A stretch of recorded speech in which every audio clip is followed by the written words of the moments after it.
Good evening and salutations, my GH fans. I gotta sit there and say I really enjoyed this episode. This is good. This was a good episode. Let's start off with Brooklyn and Chase for a minute. I've been saying this, and I know I've been sounding like I'm so excited to talk about this. I can't even sit there and think of the words, but Brooklyn is toxic, and I feel like at this point, Chase should just find someone else. Brit, anyone. Sam, at this point, just anyone else other than Brooklyn. Now, Brooklyn is feeling hella guilty.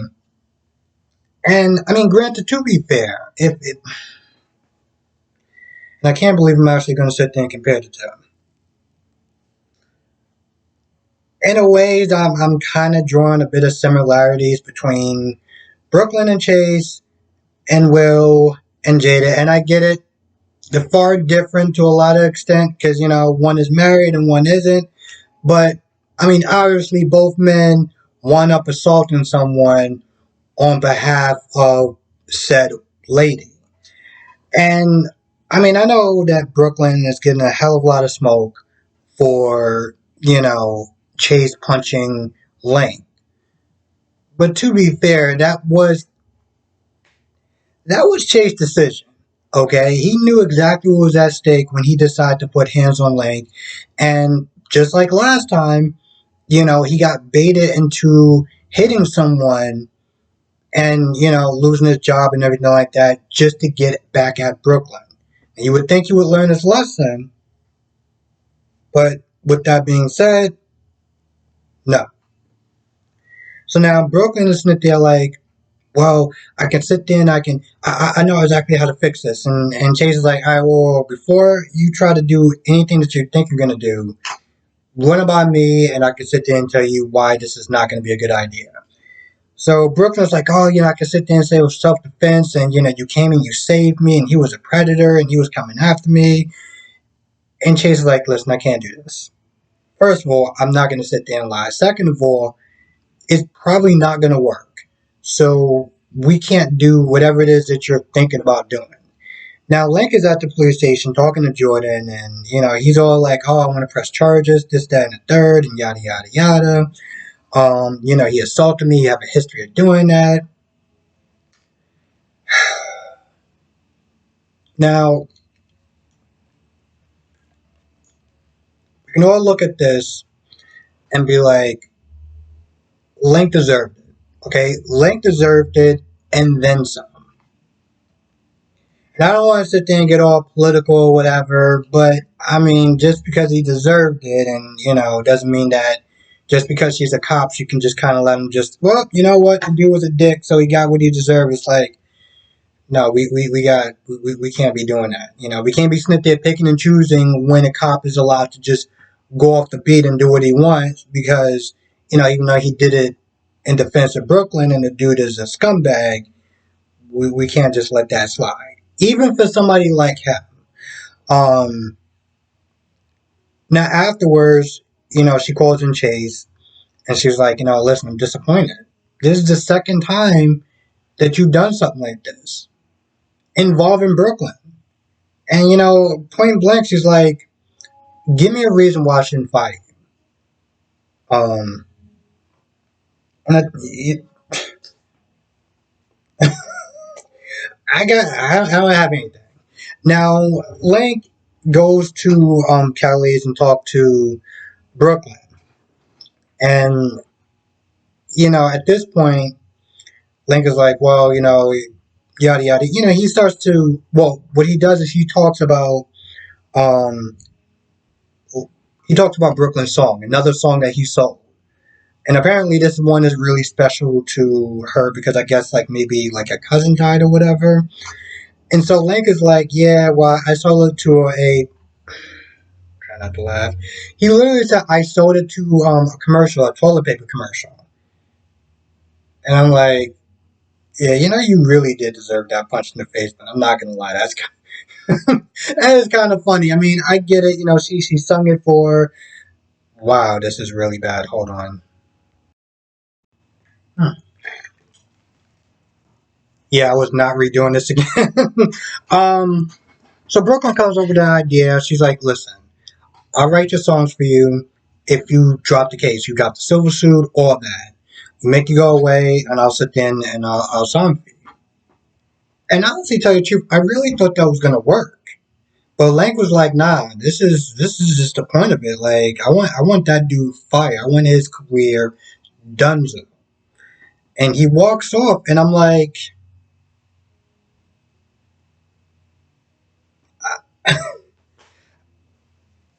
I'm actually kind of frightened to sit there and see what else is it gonna take to get him to drop the charges. I don't even want to sit there and say it, but we're all thinking it. I mean, the dude literally is a scumbag. If you look up scumbag in the dictionary, you'll sit there and see his face, his hairline, all that.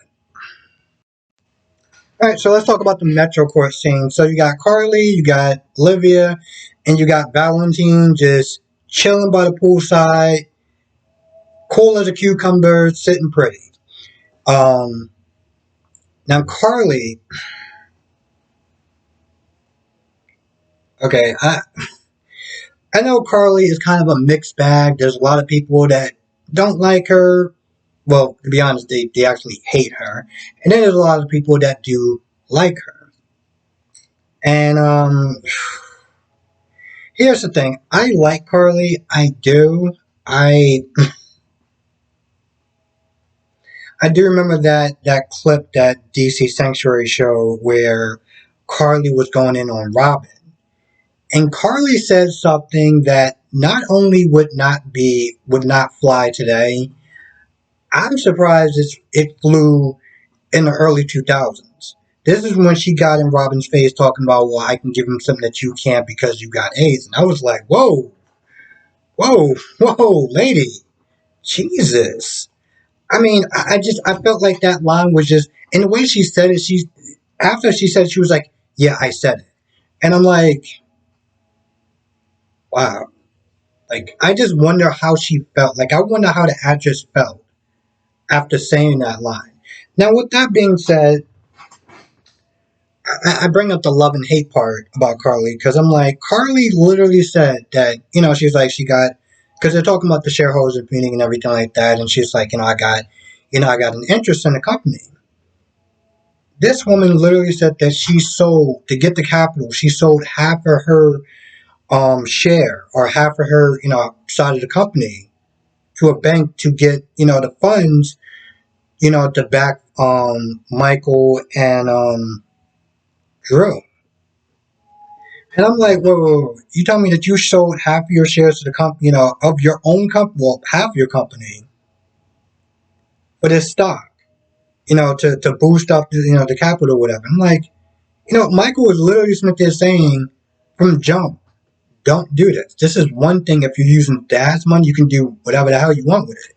With your own money, because as much as he felt like it was a sure thing, he didn't want Carly risking that much of her money. Carly's all like, no, this is a sure thing. We got this. We're going to be good. We're going to be just raking it in. It's going to be raining money and everything like that. And when she said that, Olivia was like, are you out of your goddamn mind? And, Carly's all like, oh, well, I'm going to sit down back Michael and yada, yada, yada, and we're going to be fine. And if you watch the end of that, it's, Carly's not going to be fine. I don't know how much money she got left, but she ain't gonna be fine. Let's just put it that way. I don't know what the hell's gonna happen to her, but she's not gonna be looking pretty. Okay, all vacation plans. She's sitting there talking about, oh, I'm just sitting there plotting my vacation. Where am I gonna sit there and go? You might want to sit there and pull that back for a little bit. Now, of course, the share meetings or whatever get started. You got Lucy. You got Willow, which again is not feeling well. Well, she hasn't been feeling well for the past couple of months now, to be honest. Whenever they rotate to her, and there's one point where she actually loses her balance just walking up the stairs. Like she feels all tired and everything. She's making excuses, and making excuses to the point where she leaves because she's not feeling well, and she tries to walk upstairs to see Wiley, and she nearly faints. Um, but now that's the whole share meeting thing gets started. You got Valentine gets there. Lucy, which was talking up Ned. And just talking about, how much of a good company man he was as far as, businessman. Also mentioned the fact that, listen, you out Valentine, I'm just going to have a whole bunch of infighting and everything like that, and it's just going to be just the way it was. But hey, if you want to sit there and, vote Valentine out, good luck with that pretty much. So the meeting gets started. Valentine is hella confident. Also found out something about Laura, getting, well, not getting, deporting Victor out of the country. He's like, listen, one problem at a time. So the meeting gets started, and, they do the council, whatever, the votes, and it comes down to Ned. And when Ned was like, nay, oof, Michael, Michael was ready to lose it. Michael was like, yo, this is your idea, yada, yada, yada. You wanted him out of the company.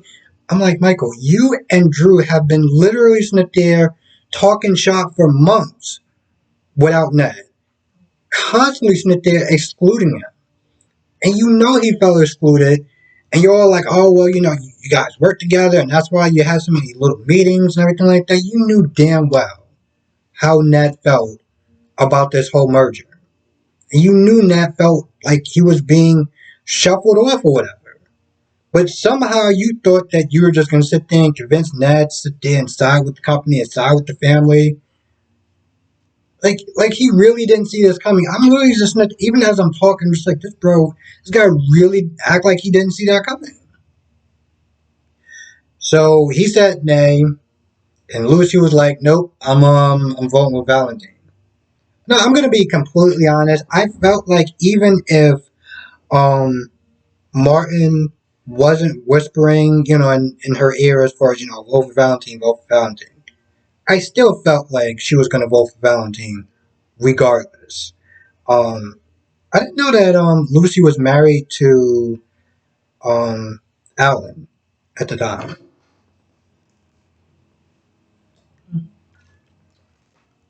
Clearly, that was before my time.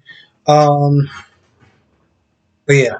So with that being said, Valentine stays CEO, and of course, his first act of business is to not make sure that that whole merger happens because let's be honest, it that whole ploy was to get Valentine out. And I felt like in the long run, that probably wouldn't have wound up doing both of the companies good, and it just would have been better if the companies would have been separate anyway.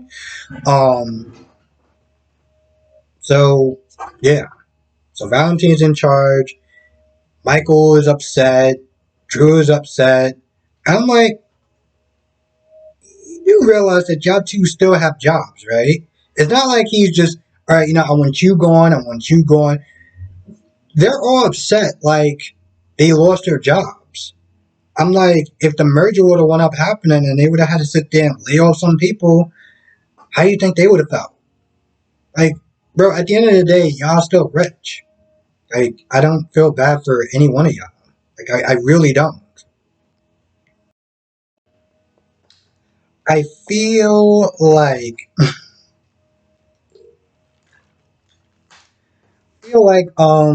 Cody, Dante, and Brit and Brad are the last two.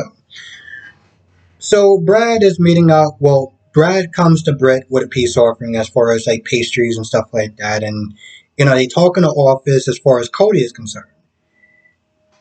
And Brad, like an idiot, okay, I'm like, damn well your aunt would not want to, would not want as far as how they dealt with Cody to get out. Even just talking to Brit about it. But, it's like, oh, I got some updates about, Cody, whatever. And tells him about, Miss Wu as far as, beating up Cody or whatever, and that's how he got all bruised up like that. And of course, at this point, Brit is like, really, this is the type of person you want to sit there and get involved with. Like, she didn't say it, but she had that look on her face, like, really? Um, Now Cody is with Dante, and Cody is not feeling better. Actually, to tell you the truth, he still feels like he's feeling worse. Like every time he breathes, it hurts. So Dante takes him to the hospital. This is after Dante's shared Brit's history as far as all the dirty deeds that she did, as far as carrying Rocco and pretending it was hers. This was a point that I was actually watching GH, um, but I knew that she did a lot of shady stuff along with Patrick and everything like that. So she had that whole thing going on. So they get to the hospital, and Britt takes a look at him. Dante's like, "Listen, I'll cover the cost or whatever." And I mean, nothing really happens throughout that. Throughout that confrontation. Well, not that confrontation, but throughout that whole little like meeting, except for the fact that Cody seems to know a lot about Britt's dad. And he starts talking like, listen, I get it. You had a raw deal, whatever. You had a lot to live up to with your mom being a mad scientist, and your dad being, well, just I don't know, a James Bond villain. You had a lot to look up to. I mean, as far as like to live up to. But Britt was not really happy about talking about her dad or anything like that. So she just kind of like, hey, listen, some ice, you good to go? Yeah. I just wherever you go, I just don't want you to be here. So while that's going on, Dante's like, how's your new job? Like, what's going on with your new job? Like, what they got you doing? And at first, I was like, I don't like Brad, but that's kind of none of your business. But then I was like, oh wait, you're a cop, never mind. But long story short, Dante was like, do you know what you're really getting yourself into working in the family business? And of course, Brad has that look like he's kind of stuck. I mean, let's be honest, he can't really work at GH anymore. I don't know if he can actually work at Mercy, but he can't work at GH anymore. And his future is not, as far as his prospects. I mean, he went to school for that, you know, and now he can't really sit there and practice what he's doing.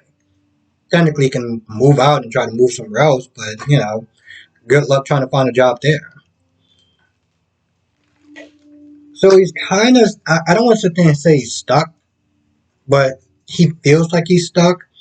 Also, it seemed like Britt was going to sit there and tell Brad, about the conversation that, you know, her and Liesel had. But of course, they kept getting interrupted, and, it wasn't exactly a conversation that she can rush.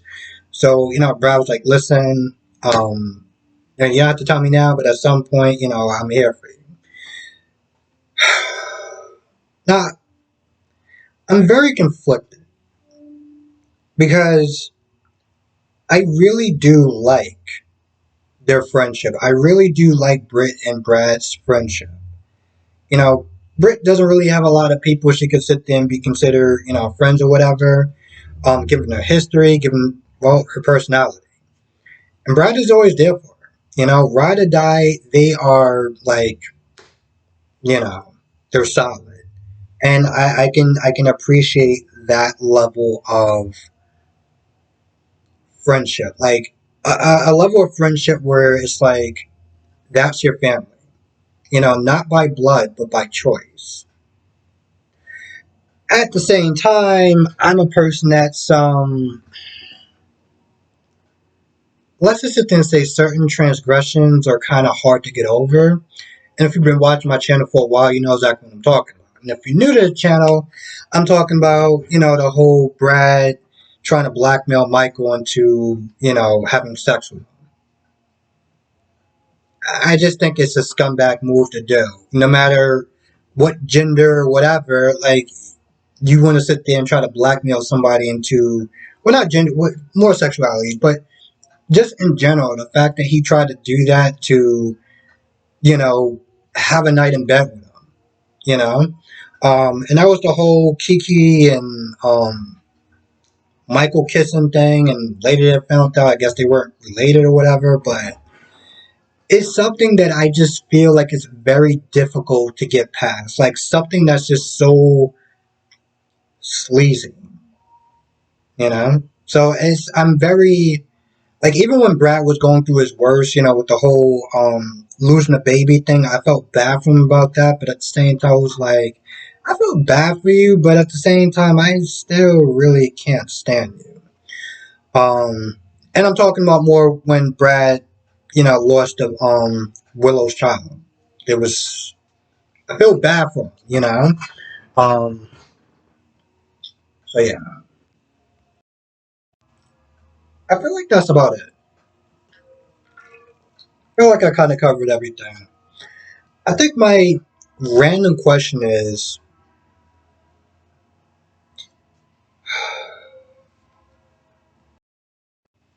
I almost forgot my damn question I was going to sit there and ask. No, I'm wondering when is Christina coming back?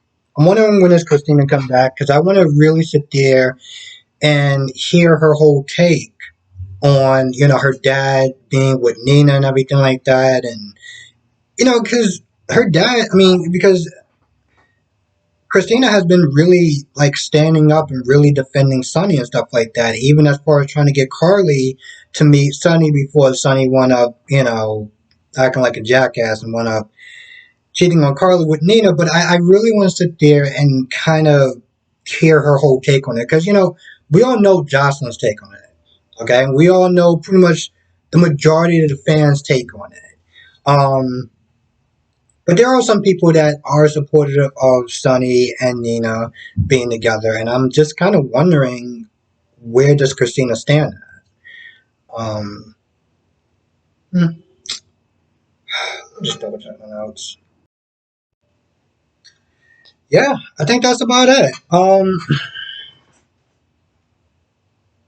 I feel like I feel like I have something else to say, but I can't really put it into words. Well, I think for the most part, what I want to sit there and say is that it's been a while since I was like genuinely excited and just like really raving about an episode, and I missed that. Like, I know that it was very split with the episode, yesterday's episode. I think it was yesterday's episode. Or was it the day before? I think it was the day before. Um, because I did go on Brock TV's channel as far as like what his take on, the whole, celebrating, Laura's or Jeannie Francis or Jeannie's, um, her whole tribute to, her whole tribute episode. Like, I didn't like it. I didn't like it at all. I felt like personally, for me, it was just a huge waste of time. And I had a lot of problems with that episode. I know some people actually liked it.